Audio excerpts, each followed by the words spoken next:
Assalamualaikum warahmatullahi wabarakatuh. Perkenalkan, saya mahasiswa UIN Sunan Kalijaga. Nama saya Sofina Fisah dengan NIM 208 Matkul Hukum Dagang yang diampu oleh Ibu Anissa Dian Arini, MH.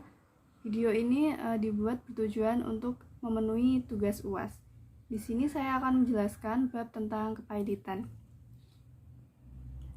Kepailitan adalah suatu proses di mana seorang debitor yang mempunyai kesulitan untuk membayar utangnya diurus oleh kurator yang bertugas untuk menjual aset debitor tersebut dan membayarkannya kepada kreditor.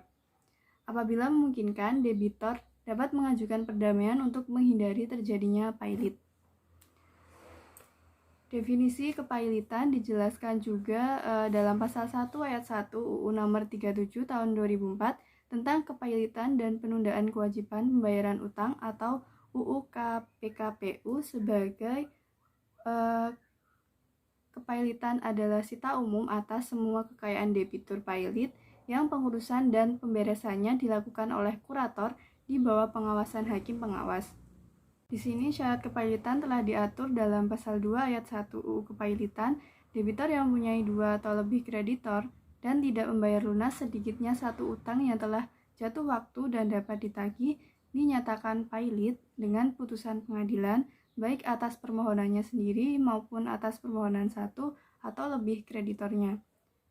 Dari pasal ini dapat diketahui bahwa syarat-syarat pailit adalah dengan adanya 2 atau lebih kreditor dan adanya utang yang telah jatuh waktu dan dapat ditagih. Pengaturan kepailitan merupakan aturan yang mempunyai tujuan atau melakukan pembagian harta debitor kepada para kreditornya dengan melakukan sita umum terhadap seluruh harta debitor yang selanjutnya dibagikan kepada kreditor sesuai dengan hak proporsinya. Pengaturan kepailitan ini adalah lanjutan dari ketentuan pasal 1131 Junto 1932 KUHP Perdata apabila seorang kreditor itu mempunyai seorang debitor dan debitor tersebut tidak mampu membayar hutangnya secara sukarela, maka debitor tersebut akan digugat oleh kreditor dan harta yang dimiliki debitor akan menjadi sumber untuk melunasi hutang debitor. Pihak-pihak yang dinyatakan pailit berdasarkan ketentuan pasal 2 ayat 1 UU Kepailitan dan penundaan kewajiban pembayaran utang, debitor mempunyai 2 atau kreditor dan tidak membayar lunas sedikitnya satu utang jatuh tempo dan dapat ditagih dapat dinyatakan pailit oleh pengadilan niaga. Dalam konteks hukum perikatan, debitor adalah pihak yang memiliki prestasi sendiri adalah hutang dan utang itu adalah kewajiban yang dipenuhi untuk ditunaikan. Pasal 1 angka 3 UU Kepailitan dan penundaan kewajiban pembayaran utang mendefinisikan debitor sebagai orang yang mempunyai utang karena perjanjian atau undang-undang yang pelunasannya dapat ditagih di muka pengadilan. Debitor tersebut dapat berupa perorangan maupun badan hukum.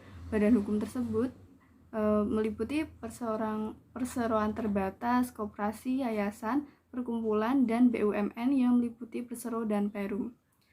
Pengurusan harta pailit dilakukan apabila debitor berhenti membayar utangnya, maka kreditor dapat melakukan gugatan perdata untuk melindungi piutangnya. Penyelesaian dengan gugatan perdata hanya melindungi kepentingan si penggugat saja. Dalam hal terdapat beberapa kreditor, maka akan terjadi perebutan harta kekayaan debitor oleh para kreditor. Hal ini tidak adil dan akan merugikan kedua belah pihak. Berdasarkan alasan tersebut, lahirlah lembaga kepailitan yang mengatur tata cara yang adil mengenai pembayaran tagihan para kreditor. Dengan berpedoman dengan KUH Perdata pasal 1131 sampai dengan pasal 1149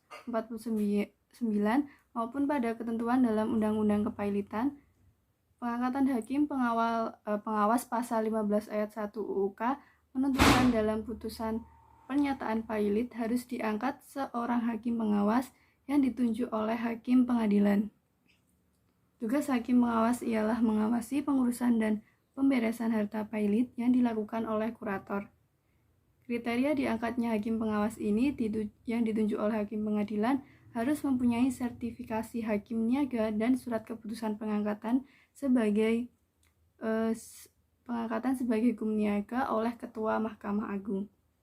Mungkin sekian presentasi dari saya. Bila ada salahnya mohon maaf. Wassalamualaikum warahmatullahi wabarakatuh.